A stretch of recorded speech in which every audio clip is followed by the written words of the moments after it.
না, অভদ্রমি করতে হয় না। আল্লাহ তোমাকে মালিক বানিয়েছে, কালকে তোমাকে ফকির বানিয়ে দিবে, এটা আল্লাহর শক্তি আছে। খবরদার ফকিরের সঙ্গে বেয়াদবি করো না। ও আম্মা সাইনা ফালা তানহার, তোমার পুঁজিতে যা আছে সাইলকারীকে দিয়ে বিদায় করে দাও। আয়ে মোহাম্মদ কামিলিওয়ালা, আয় রে আমার বুকে আয়, ডাকে রে তোর কীট দাস, শান্তি দাও মোর কলিজায়। আয় মোহাম্মদ, ফকির দরবেশ বাদশা ওলি তুলিতেছে সেই ফিকের কনি। ফকির দরবেশ বাদশা ওলি তুলিতেছে সেই ফুলের কনি। ভিক্ষার ঝুলি কাঁধে নিয়ে বাস করে বৃক্ষের তলায়। আয় মোহাম্মদ, আয় মোহাম্মদ কামিলিওয়ালা, আয় রে আমার বুকে আয়। একবার জোরে বলুন না লিল্লাহি তাকবীর। আল্লাহর বান্দা, স্ত্রী বলছে স্বামী গো এরকম অভদ্রমি করিও না, তার কারণ আল্লাহ মন পরীক্ষা করে দিতে পারে, ফকিরকে রাজা আর মালিককে ফকির বানাতে পারে, তুমি চলে আসো।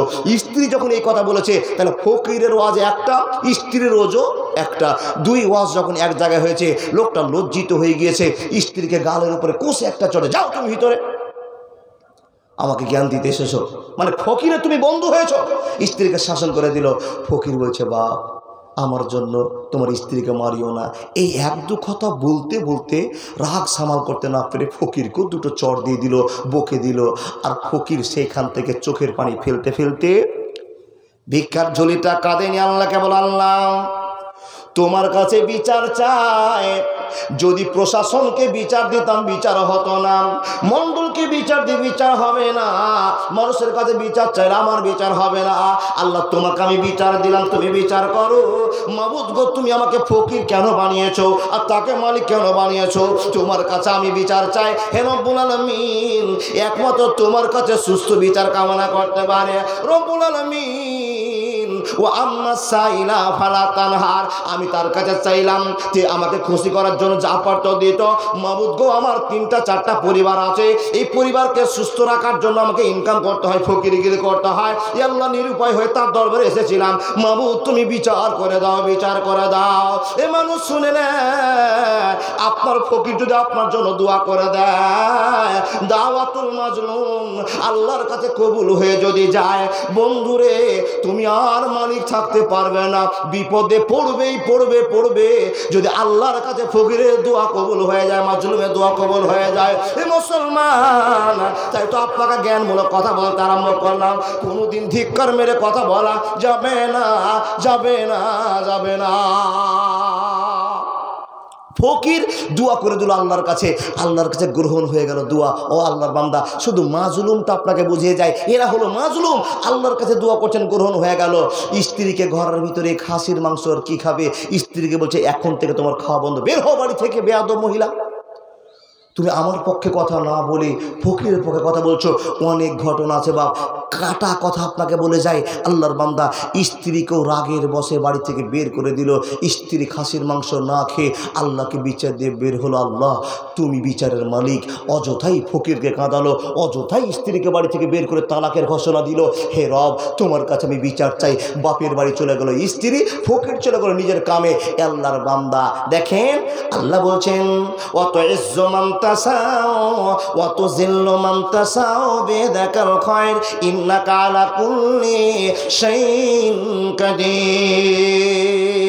কখন কাকে জমিদার করব আমি জানি, আর কখন কাকে ফকির বানাবো আমি জানি, পৃথিবীর কেউ জানে না। দেখেন, যে লোকটা পাথরের ব্যবসা ছিল, পাথরের ব্যবসা করতে গিয়ে প্রত্যেক দিন রাতে 6টা করে লড়ি যাওয়া আসা করতো। যেই লোকটা 50 বিঘা মাখনা চাষ করে লাখ লাখ টাকা ইনকাম করলো, মাখনা ছিটিয়েছে, মাখনার গাছ পানির ভিতরে গাছে। একবারই 5-10 লাখ টাকা লস, একবারই 50 লাখ। বন্ধুরে আমার, লস চালু হলো, সংসার ক্ষতি হতে আরম্ভ করলো। কিছুদিনের ভিতরে বাড়ি বিক্রি হয়ে গেল, সংসার চলে না। যে লোকটার হাতে 4 চাকা গাড়ি ছিল, যার হাতে 8টি আর মোটরসাইকেল ছিল, এমন পথের ভিখারি হলো, ভিখারি হয়ে গেল। এক পর্যায়ে পেট চালাবার জন্য বাবা ঘাড়ে ঝোলা করে দিয়ে মানুষের দরবারে লা ইলাহা ইল্লাল্লাহ বলে আওয়াজ তুলে চা ভিক্ষা করতে আরম্ভ করলো। মুসলমান, আল্লাহ বলছেন আমি সম্মান দিতে পারি, আমি জিল্লতির মধ্যে ফেলতে পারি। দেখেন আল্লাহর কত বিচার, টাটকা বিচার। মানুষের কাছে যে আবেদন করা যায় না, সে আবেদন আল্লাহর কাছে করুন। আল্লাহর যদি অরিজিনাল বান্দা হয়ে থাকেন, আল্লাহকে আপনি যা বলবেন আল্লাহ সেটাই শুনবেন। কিন্তু কিছু কারণের জন্য আপনার কথা শুনিনি, কারণগুলো লাস্টে বলে যাব।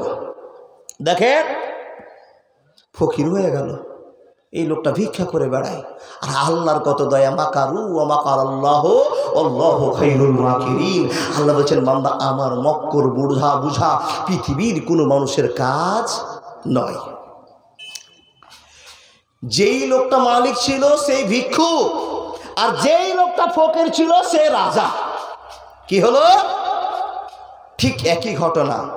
বেশ কয়েক বছর পর স্বামী স্ত্রী বাড়িতে সে একই টাইমে একই সময়ে একটা আনন্দ অনুভব করছেন।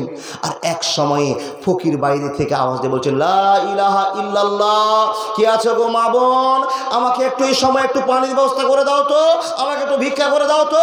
যখনই বলা, একজন স্ত্রী বাড়িতে বসে আছে, স্ত্রীর কানে আওয়াজ লেগেছে, ফকির আওয়াজ করেছে। ভালো মেয়েদের ভালো গুণ আছে, ভালো মানুষের ভালো গুণ আছে।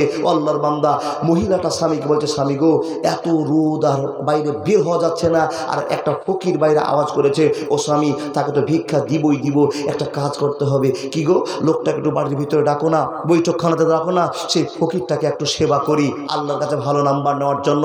ফকির মিসকিন আত্মীয় স্বজন বাড়িতে আসলে আল্লাহর বরকত নামে, আল্লাহর বান্দা। তো এই লোকটা যত বিপদে পড়েছে, দৌড়িয়ে বেড়াচ্ছে, এই লোকটাকে বসে একটু ঠান্ডা পানি খাও না।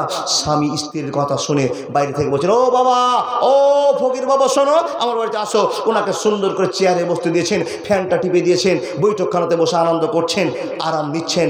আর বাড়ির মালিকনি মেয়েটা কিছু একটু খাবার তৈরি করে স্বামীকে বলছেন এই প্লেটটা ওনাকে দিয়ে আসো।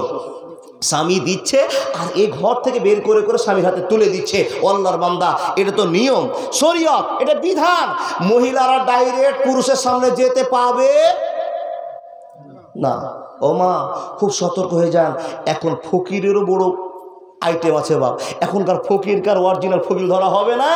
এই ফকিরেরা চোরের রূপ ধারণ করে গ্রামে ঢুকছে। কসম আল্লাহর বলছি, কসম, আমাদের এলাকার কথা বলছি। আল্লাহর বান্দা, এইরকমই একটা মেয়ের কাছে পানি চেয়েছে, মা পানি ছাড়া জীবন বাঁচে না, একটু পানি দাও না। মেয়েটা পানি আসতে গেছে। আর আপনাদের বাদিয়া সোসাইটি, আমারও বাদিয়া সোসাইটি, কিন্তু আপনাদের এই এলাকাতে কি পান ব্যবহার করে? মহিলারা পান ব্যবহার করে? আগে করছিল, এখন উঠতে শুরু হয়েছে। মানে এটা একটু গ্রাম্য পরিবেশের পান তো আর রাখে না। এখন সে পানকে ভেঙে সোনার চেন বানাচ্ছে। আলহামদুলিল্লাহ, আমাদের দিকে এখনো পানের প্রচলন আছে। ব্রিটিশ ছেলেকে যদি পান কিনে দেন, একটা কারের ফুত্তি দিয়ে কালো সুতা দিয়ে পানটাকে ঝুলিয়ে রেখেছে। তো এই বেয়াদব মাপে ঝুলাবে কোথায় জানেন? উন্নার উপরে। জানে পশ্চিমবাংলা সব খেপা লেলা ন্যাংরা ফকির আমার পানটা দেখার বলে আমাকে মালিক মনে করে। নাউজুবিল্লাহ বললেন না? আচ্ছা, আপনার স্ত্রী, আপনার মা, আপনার বেটিকে এগুলো করে? না বলতে পারবেন না? আমার মাকে দেখি ভরি ভরি, আমার মার কথা বলছি, মার পান আছে, বেরিয়ে গেছে, খেয়াল করেনি। আল্লাহর বান্দা, ফকির টার্গেট করেছে, বাড়িতে কেউ নাই, ফাঁকা বাড়ি। এই পানটা চুরি করলে 30,000 টাকা কামাই আছে। মেয়েটা ফকিরকে সম্মান দিয়ে খাবার দিতে এসছে, পানি দিতে এসছে, আর তার গলা ধরে একই ঝিটকায় পান ছিঁড়ে মারছে দৌড়। মেয়েটা চিৎকার করে উঠেছে। সব গ্রামের মানুষ ধরে, দেখা গেল মুসলমান লোক, মুখে সুন্দর দাড়ি, আবার মাদ্রাসার চেকেও ব্যবহার করে, এই কোয়ালিটির ফকির পান চুরি করার জন্য গ্রামে ঢুকেছে। আচ্ছা, এই জন্য আপনাকে বলে গেলাম আল্লাহর বান্দা, ঈদের কাছ থেকে সজাগ হয়ে থাকবেন। পর্দার সাথে ফকিরকে ভিক্ষা দিবেন। কাছাকাছি গিয়ে ফকিরকে ভিক্ষা দেওয়া জায়েজ নয়। নিয়ে যান। বেটা ছেলে না থাকলে কি করবেন? দড়িতে আটকে গিয়ে জীবন দিবেন। বেটা ছেলে না থাকলে করণীয় কি? আপনি বাইরে থাকুন, আল্লাহর বান্দা, খারাপ করে নয়, চোখের কড়া আওয়াজ করে নয়, বাটিটা রেখে দেবেন, ভিতরে সেফটি হয়ে যাবেন, ফকির ঢেলে নিয়ে চলে যাবে, আপনি বাটিটা নিয়ে আসবেন। আর কোনো কৌশল বলতে হবে? এখন আপনি পেচ্ছাপখানে কীভাবে বসবেন ওটা শিখিয়ে দিতে হবে না? না, আল্লাহু আকবার। বক্তা ছোট পেয়েছেন তো যা ইচ্ছা তাই বলেন, আর আমিও খেপা একবার ভোর রাত পর্যন্ত চলবে ইনশাআল্লাহ। দেখেন, নাস্তা পানি রেডি হচ্ছে, দিচ্ছে, আর মেয়েটা পর্দার ভিতর থেকে নাস্তা দিচ্ছে, স্বামী আনন্দ করছে। কিন্তু যেই স্বামী খাবার দিচ্ছে, সেই স্বামী খাবার পেশ করছে আর মেয়েটা খাবার দিচ্ছে, এক সময় দেখছে বাবা সামনে যে লোকটা ফকির রূপে বসে আছে, মেয়েটা টুকি মেরে দেখছে, উকি মেরে দেখছে, পর্দাটা সরে গেছে, দেখছে তো যে লোকটা বসে আছে সেই লোকটা আর কেউ নয়, আমার সাথে এই লোকটা 10 বছর একই বিছানায় ঘুমিয়েছে। জোরে বলুন সুবহানাল্লাহ। বন্ধু আমার, মেয়েটা পানির গিলাস স্বামীকে দেওয়ার পরে ঘরে গিয়ে চিৎকার করে কান্না করতে আরম্ভ করেছে, আওয়াজ তুলতে আরম্ভ করেছে। স্বামী ফকিরকে খাওয়া বাদ দিয়ে স্ত্রীর কাছে গিয়ে বলল, এই স্ত্রী, কি হলো, কি হলো, কান্নার কারণটা কি, এত জোরে চিৎকার করছো কেন? স্ত্রী কথা বলে না, এই জন্য বলে না, এখন যদি আমার স্বামীকে বলে দিই এই লোকটা আমার স্বামী ছিল, তো স্বামীর মনটার ফাটল ধরবে, মনটা দুর্বল হয়ে যাবে, তুমি ফকিরের বউ ছিলে, আমাকে অনেক কথা শুনতে পারে। মেয়েটা গোপনীয়তা আটকে দিয়ে বলছে, স্বামী গো, কিছুই নয়, কিছু নয়, আল্লাহর ভয় আমার চোখ দিয়ে জল বেরিয়ে গিয়েছে। স্বামী বলল, না, অবশ্যই কিছু হয়েছে। স্ত্রীকে স্বামী খুশি করলো আর স্বামীকে স্ত্রী খুশি করলো, মহব্বতের সঙ্গে কথা হলো। স্ত্রী স্বামীকে বলছে, তুমি যখন সত্যি কথা শুনেছো, শোনে না, যে ফকিরটাকে তুমি আজকে খাতে দিয়েছো, বসে আদর করেছো, ফ্যান ঘুরিয়ে দিয়েছো, এটা কেউ নয়, কেউ নয়, এটা আমার সঙ্গে 10 বছর রাত কাটা মানুষটা, যেটা আমার তোমার পূর্বে স্বামী ছিল। এই লোকটা আমাকে এক ফকিরের কারণে আমাকে বাড়ি থেকে তালাক দিয়ে বের করেছিল।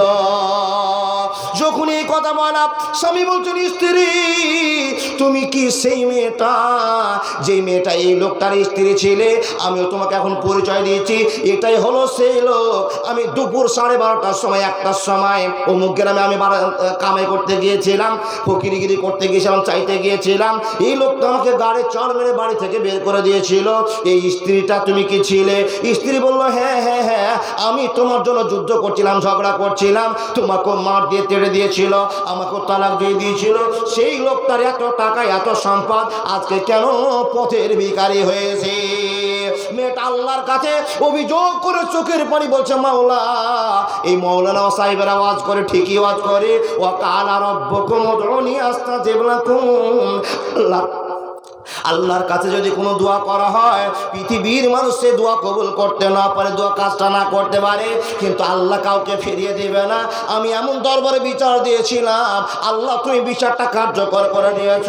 স্বামী স্ত্রী দুইজন আল্লাহর প্রশংসা করলো। হতভাগা মুসলমান শুনে নিতে হবে, বুঝতে হবে, এ মানুষের দল, অহংকার করে কাউকে কষ্ট দেওয়া চলবে না। আল্লাহর বান্দারে সরে যান, জীবনে যদি কারো দোয়া কবুল না হয়, তো 3 জনের দোয়া কবুল হবেই হবে। এর ভিতরে ফাটল আছে বলে যাব, শুধু মুসাফির হলে হাত তুললে দোয়া হয়ে কবুল হয়ে যাবে না। মুসাফির হলেই যে কবুল হয়ে যাবে তা না, শর্ত আছে, কিন্তু সেই টাইমটা আপনার কাছে আমার নেই। আল্লাহর বান্দা, তাহলে আল্লাহ কাকে রাজা করবে, কাকে ফকির করবে জানে কে? আল্লাহ। আল্লাহর কাছে অনেক দিন কেঁদেছেন, অনেক দিন কেঁদেছেন, যেই কান্না কাঁদার পরে আল্লাহর কাছে মাল পাওয়া যায়নি। কেন বা আপনাকে আল্লাহ মাল দিবে? দেখেন, আপনার বাড়িতে অসুস্থ স্ত্রী আছে, অসুস্থ ছেলে মেয়ে আছে, একজনের কাছে 5,000 টাকার দরকার আছে। দেখেন দেখেন দেখেন দেখেন 5,000 টাকা ধার চেতে যাবেন, তো আমার এই নানাকে, গ্রামের শিক্ষিত মানুষ, আর কত শিক্ষিত বুঝতে পারছেন, কথাতে বুঝে নিয়েছি বাপ, ওনার নেতৃত্বে, ওনার সভাপতিতে অনেক দিন জলসা করলাম। আল্লাহর বান্দা, যাকে আমরা বিজ্ঞ আলেম মনে করি, বাংলাদেশ থেকে ওয়াজ শুনে, ওনার চাইতে কম জ্ঞানী মানুষ আমি বলতে পারি না। তার কারণ শিক্ষিত মানুষেরা শিক্ষিত জায়গায় প্রাধান্য দেয়। আল্লাহর বান্দা কোনো এক জালসাতে এসে আমার একটা ছোট্ট মিস্টেক হয়েছিল, সেদিন আমাকে পার্সোনাল বলছিল, বাপ ভাই, এটা তোমার মিস্টেক হয়েছে, আমার জ্ঞানে উঠেছে। যারা মানুষ, প্রকৃত মানুষ, অরিজিনাল মানুষ, তারা প্রকাশ করে না। আমি তো 5 ওয়াক্তের নামাজকে 4 ওয়াক্ত করিনি, কোরআন পড়তে গিয়ে একটা ছোট্ট মিস্টেক হয়েছে, পার্সোনাল বলেছিল, আজকে আমি পার্সোনালভাবে আপনাদেরকে বলে দিলাম, আল্লাহর বান্দা যারা অরিজিনাল লোক হয় তারা কাউকে কষ্ট দিয়ে কথা বলতে পারে না। শিক্ষিত মানুষের সামনে আমি প্রস্তাব রাখলাম, আল্লাহর বান্দা জীবনটা ধন্য করুন। কিসের জন্য? আল্লাহর কাছে চেয়ে নিতে হবে। উনি একজন গ্রামের মুরব্বী মানুষ, তো মৌলানা মৌলভী সাহেবরা আল্লাহকে ভয় করে। উনি জানেন কোনো মানুষ যদি, দেখেন, কোনো মানুষ যদি মানুষের কাছে টাকা ধার করতে যায়, তো যদি ওকে টাকাটা ধার দেন তো অত নেকি হবে, এই পার্সেন্টেজ কারো জানা আছে গো? জানেন না। মাদ্রাসা মসজিদ মক্তবে যদি টাকা দান করেন তো আল্লাহ বলছেন মান যা আবিল হাসানাতে ফালাহু আশরু আমসালেহা। টাকা কালেকশন করেনি, এই যে এই যে এই যে টাকা, ঠিক বুঝেছি, টাকা নিব না। দেখেন, মাদ্রাসা মসজিদের জন্য কালেকশন করলে আল্লাহ বলছেন বান্দা তুমি যদি পকেটের টাকা মাদ্রাসা মসজিদে দাও আল্লাহকে খুশি করার জন্য, তো তোমাকে আল্লাহ আমি বরকত দিব।